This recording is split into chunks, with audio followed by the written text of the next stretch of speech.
More of a team player?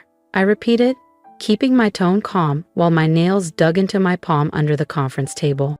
Across from me sat my manager, Craig Dillard, in his glossy corner office overlooking downtown Atlanta.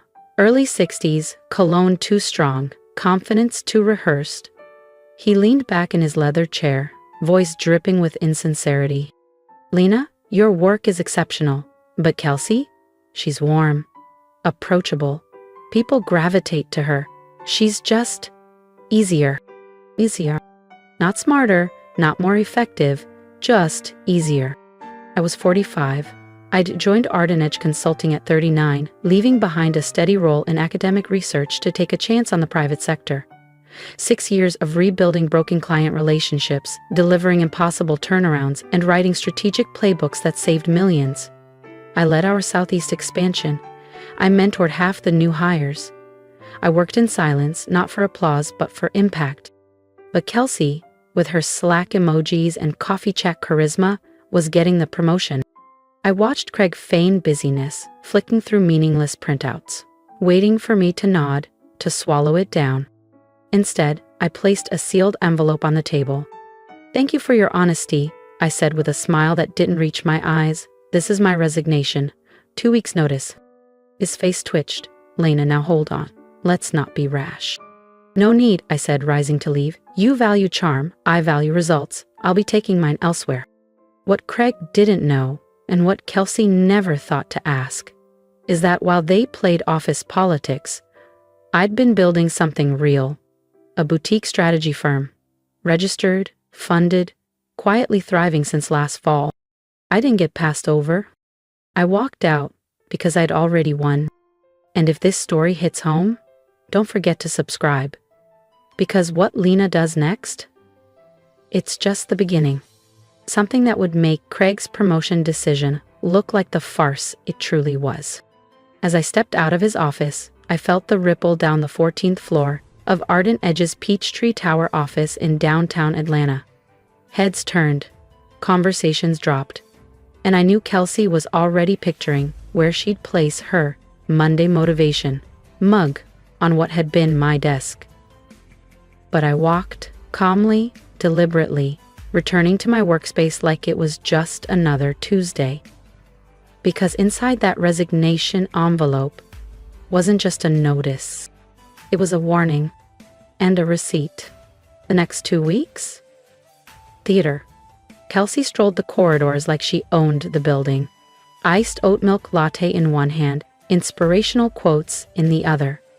On the 4th day, she leaned over my cubicle divider, lips pursed into that signature smug smirk. "Lena, I hope there are no hard feelings. I mean, you work so hard. I know this must sting."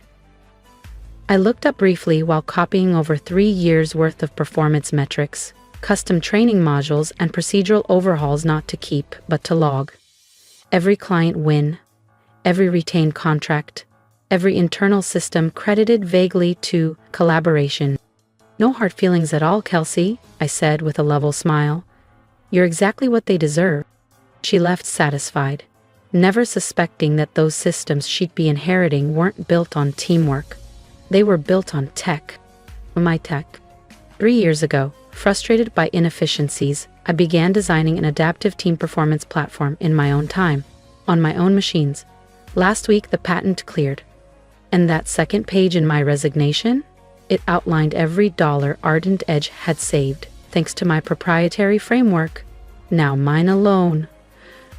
1 week later, I had coffee with Renata James, COO of Cresswell Analytics, our fiercest competitor. She didn't offer me a title, she offered me equity. I mean, we don't need a figurehead, we need a builder. When I signed that partnership agreement, I didn't feel relief. I felt power. Not applause, not popularity. Legacy. On my final day at Arden Edge Consulting, just as I dropped off my access badge at the front desk, Craig called me into his glass-paneled office one last time. The confident mask he usually wore had slipped. His voice was unsteady. "Lena, we need to talk about the report you included with your resignation." He held the printed document like it might combust. "Why didn't you ever tell us about this software you built?" I sat down across from him, adjusting the cuff of my navy blazer with deliberate ease. I did, I said, 3 times, in writing. Each proposal was dismissed. You said the priority was fostering office harmony, not automating performance systems. He scanned the report again, his face draining of color as the figures sank in. Projected revenue, time savings, real-time analytics. And this is patented, he asked, nearly inaudible. I nodded once. Filed last October, fully approved. And I've signed an equity partnership with Crestwell Analytics. They'll be deploying it company-wide. Craig stiffened. Crestwell? Lena, no, you can't. They're our biggest competitor in the Southeast. What about loyalty? I tilted my head. You mean loyalty like promoting charm over contribution? Ignoring innovation because it wasn't flashy enough? That loyalty? He tried again. We'll match their offer, Senior Vice President. Name your salary. Just stay. I stood slowly. It was never about the title, Craig. It was about being seen, being taken seriously. As I walked out, I heard the sound of him scrambling behind me, calls being made, panic setting in. But the decision? Already done. If you believe loyalty should be earned and not mistaken for silence, subscribe now. Because what Lena's building next, it's not just a pivot. It's a legacy. The patent was mine. The ink on Cresswell's contract? Long dry. And Kelsey? She was about to learn the difference between sparkle and substance. That evening, as I packed the last of my things into a cardboard box, I noticed a sticky note left crookedly on my monitor. Sad to see you go. Stay in touch, Kelsey. I smirked, crumpled it, and dropped it in the trash. She'd hear my name again. They all would. In fact, the entire industry was about to. My first day at Crestwell Analytics felt like stepping into a new world. Gone were the taupe cubicles and performative team huddles. My new office overlooked downtown Atlanta's skyline, glass walls, minimalist elegance, and a sleek nameplate that read, Lena Hart, Partner, Strategic Systems Innovation. But the real difference wasn't the view. It was the respect. Renata James, Crestwell's COO, called an all-staff meeting to welcome me. But it wasn't fluff, it was powerful. She told my story, the software I'd developed, the impact it had already made in pilot programs, and how it would soon become Crestwell's competitive edge. Lena isn't here to fill a seat, Renata said. She's here to redefine how we scale performance. Her work has already saved companies millions, and we're only getting started. At ArdenEdge, I was the quiet fixer behind the scenes. At Crestwell, I was the visionary at the helm. 3 months later, the moment came. Midway through a strategy session, my phone buzzed. A message from Marcus Tran, one of the few bright minds still clinging to ArdenEdge. Check the news, they're spiraling. I stepped into my office and pulled up the headline. ArdenEdge suffers 30% client loss amid Q2 systems collapse. The article was scathing. Projects derailed, budget blowouts, 3 major accounts gone. The internal systems were described as disjointed, outdated, and dangerously reliant on undocumented workflows. One quote stopped me cold. Thomas Kwan, CEO of a key former client. We used to trust ArdenEdge for enterprise execution. Now, they can't deliver basic functionality. It's like their foundation vanished. I smiled. I was that foundation, the system they dismissed, the strategy they never understood, and the quiet force they let walk out the door. A second buzz, this time from Marcus. Kelsey's having a full-on meltdown in the break room. I leaned back in my chair, letting the Atlanta sun spill across my desk through the tall windows. Beyond the skyline, everything felt calm. I didn't need revenge. I had results. If you've ever been dismissed, sidelined, or passed over for someone louder but far less capable, subscribe to the channel, because Lena's rise is just beginning, and what's coming next? It'll redefine the entire industry. Kelsey had spent years mimicking competence, regurgitating jargon, perfecting charm, navigating meetings with little more than a curated smile. Now, she was exposed. And Craig, the one who bet on charisma over contribution, was watching that gamble unravel in real time. Meanwhile, I had bigger moves underway. At Cresswell, the software I developed wasn't just implemented, it was transformative. Project delivery times dropped 52%, client retention hit a 5-year high, internal KPIs surged. Renata had already approved a full-scale rollout, and 3 Fortune 100 clients were in talks to license my system by Q4. They underestimated me. Now, they're trying to recover ground I've already paved. 6 months after walking out of Ardent Edge, I arrived one crisp Thursday morning to find Renata waiting by my office, holding a folded copy of the Atlanta Business Report. "Seen this?" she asked, handing it to me. The front page headline read, "Ardent Edge announces emergency restructuring following key client losses and systems collapse." I skimmed it, then nodded. They're finally dismantling everything. "Ellie admitted trying to rebuild your platform from scratch," she said, lips curling slightly. "Turns out you can't replicate what you never understood." I smiled. You can't clone substance with surface. And you can't replace the builder with a buzzword. But they never understood the foundation, I said, already knowing the answer. They thought it was just software, but it was the logic behind the framework, the adaptability that made it scalable. Renata gave me a slow, knowing smile, the kind you only earn after watching a long game come full circle. "Which is why the board voted unanimously to promote you," she said. "Starting next week, you'll be our Executive Vice President of Strategic Innovation. You didn't just improve Cresswell's systems, you've shifted our entire trajectory." A quiet warmth bloomed in my chest. This was what real recognition felt like.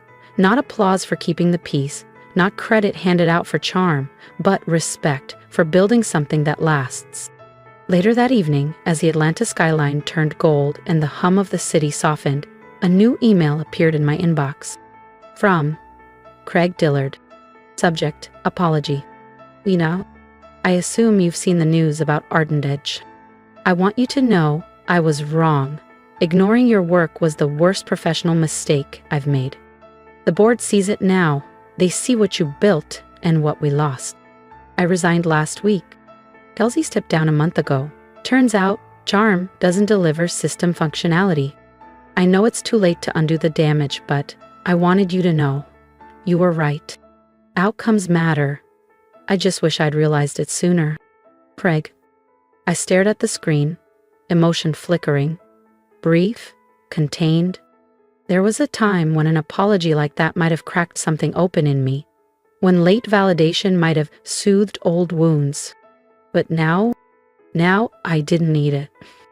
I had built something that spoke louder than words ever could. But that time had passed.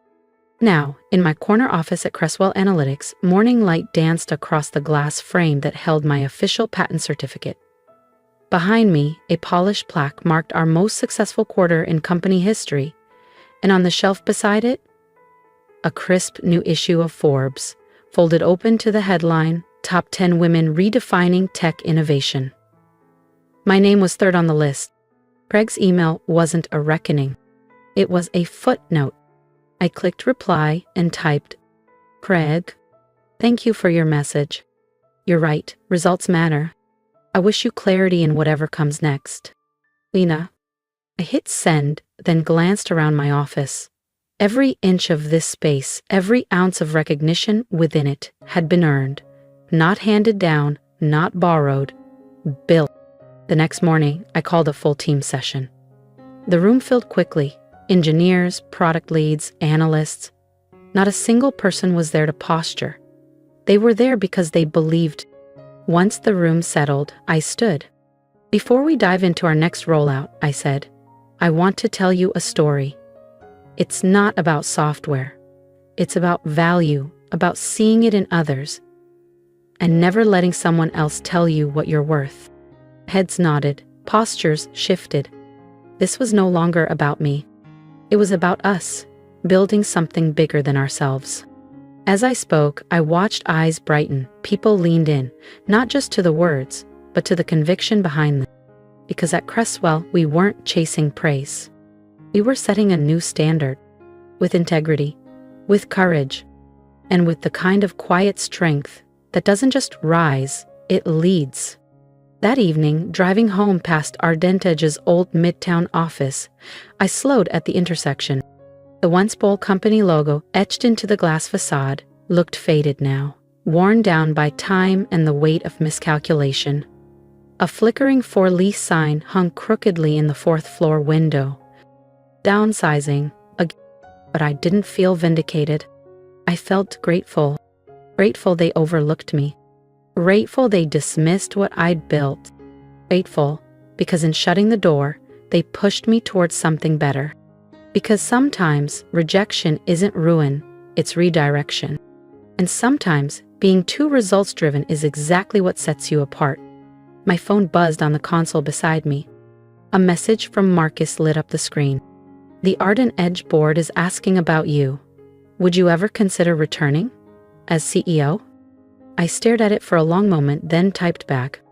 Appreciate it, Marcus, but I'm exactly where I need to be. Because real success isn't circling back to prove your worth to people who never saw it. It's about knowing your value, even when others don't. It's about refusing to shrink to fit someone else's small vision and choosing instead to expand into your own. That's where the real story begins. As I pulled into the garage of my Buckhead townhome, I found myself thinking about all the other Lenas out there. Quiet professionals who carry entire teams on their backs, who deliver results day after day, and yet are constantly overlooked because they don't play the politics or speak the loudest in the room. Maybe this story, the one I lived, will reach one of them. Maybe it'll be the sign they've been waiting for. Because rejection? It's not a dead end, it's a redirection. You take the dismissal, you take the silence, and you turn it into momentum, into frameworks, platforms, and strategies that prove your too much was always just code for you were more than they could handle. That night, in my home office reviewing global licensing proposals for the system I once built in silence, I felt a calm I hadn't known in years. Above my desk, framed in matte black, hung a quote Craig once threw at me like an insult. "You're too focused on results." He wasn't wrong. That focus, it's what brought me here. To leadership, to innovation, to purpose, to the place I was always meant to be. On my terms. If you've made it this far, thank you. Truly, this story wasn't just about me. It was about anyone who's ever been told they were too intense, too serious, not a culture fit, or simply not enough in all the wrong ways. If you saw yourself in my journey, I want to hear from you. Drop a comment. Tell me where you are in your own story, because I know how lonely it feels to be the one delivering and still being sidelined. You're not invisible. You're not imagining it. And no, you're not asking for too much just because you want to be valued for what you do. If this story moved you, please consider subscribing, not just to follow what's next, but to join a community that sees the strength in quiet excellence and the power in purpose-led work. And if I could offer just one piece of advice, stop waiting for permission. Don't shrink to fit their comfort. Use their doubt as fuel. Use their silence as space to build. Because one day, they'll realize what they lost. And by then, you'll already be exactly where you were always meant to be, somewhere you built yourself. This is your sign. You don't have to prove them wrong. You just have to prove yourself right. And I'll be right here, cheering you on,